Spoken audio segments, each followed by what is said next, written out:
Hi guys, welcome to the channel. In today's video, I'm going to show you how you can fix network error in CapCut. So before getting into this video, must subscribe to our YouTube channel and click on the bell icon. So the first step you simply need to do is to open settings of your smartphone and click on app management. From here, you need to click on app list and search for the CapCut. So you need to click on CapCut, click on storage and cache. The first step you need to clear cache from here. After that, you need to clear storage. Then you need to click on permissions and allow all permissions like this. So once you've done that, you simply need to go back and open Play Store and search for the CapCut. So click on that.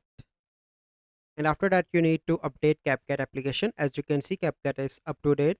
Then you simply need to restart your smartphone and open CapCut. And after that, here you can see my issue is resolved. So this is the process. I hope you find this video helpful. If you find this video helpful, must like this video, subscribe to our YouTube channel for future videos. We'll see you in the next video. Thank you. Have a good day.